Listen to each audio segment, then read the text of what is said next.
Welcome to Telangana వెలుగు. నేను మీ రాజు. నిన్న మొన్నటి వరకు బండి భగీరథ్ ని అరెస్ట్ చేశారా లేదా అని బీఆర్ఎస్ పార్టీ నేతలు పోలీస్ కంప్లైంట్లు ఇవ్వడం, తర్వాత నానా హంగామా చేయడం అనేది జరిగింది.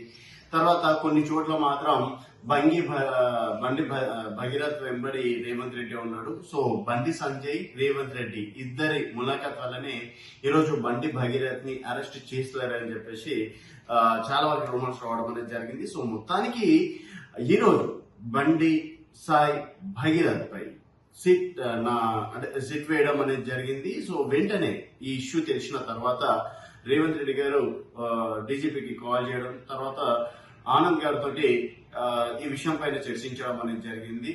కంప్లైంట్ ఇచ్చినా ఎందుకు అరెస్ట్ చేయలేకపోయారు అని చెప్పేసి దానికి వారికి సమాధానం కూడా ఇవ్వడం అనేది జరిగింది.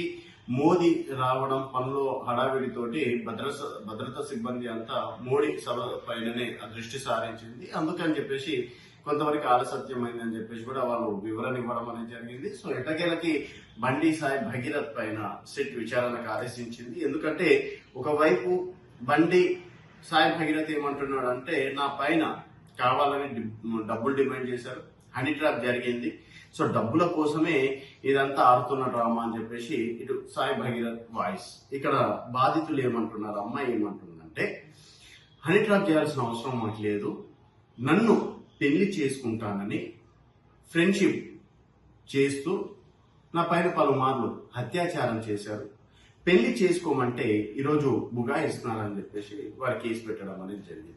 ఇక్కడ ట్విస్ట్ ఏంటంటే, అమ్మాయి 17 సంవత్సరాలే కాబట్టి డెఫినెట్ గా రాయచో చట్టం కింద కేసు నమోదు చేయడం అనేది జరిగింది. సో మనం గతంలో జానీ మాస్టర్ పైన కూడా చూసినాం.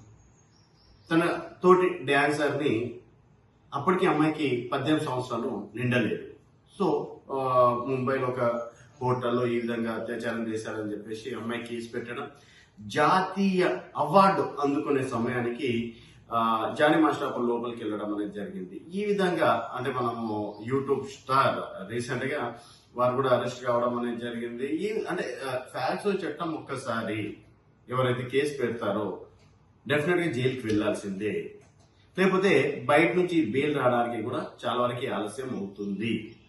సో మొత్తానికి మరి బండి సాయి భగీరథ్ జైలుకు వెళ్తాడా, లేకపోతే సిట్ విచారణ పేరుతోటి కాలం కొనసాగిస్తారా, ఏం జరగబోతుందన్నది చూడాల్సిన విషయం. సో మొత్తానికి బండి సాయి భగీరథ్ తప్పు చేశారని మీరు భావిస్తున్నారా, లేకపోతే కేవలం బండి సంజయ్ పై రాజకీయంగా ఎదుర్కొనలేక ఈ విధంగా చేస్తున్నారా, ఇది ప్రతిపక్షాల కుట్ర అనుకోవచ్చా, లేకపోతే నిజంగా ఒక మహిళ ఈరోజు నాకు న్యాయం చెయ్యండి అంటూ రోడ్ మీదకి వచ్చి బాధపడుతుంటే ప్రభుత్వం ఏం చేస్తుందని చెప్పేసి కూడా బీఆర్ఎస్ పార్టీ కీలక నేతలు కూడా స్పందించడం అనేది జరిగింది. సో ఓవరాల్ గా రేవంత్ రెడ్డి గారు కూడా రంగంలో దిగేసరికి మరి బండి సాయి భగీరథ్ పరిస్థితి ఏంటనేది వేచి చూడాల్సిన విషయం. చూస్తూనే ఉండండి తెలంగాణ వెలుగు.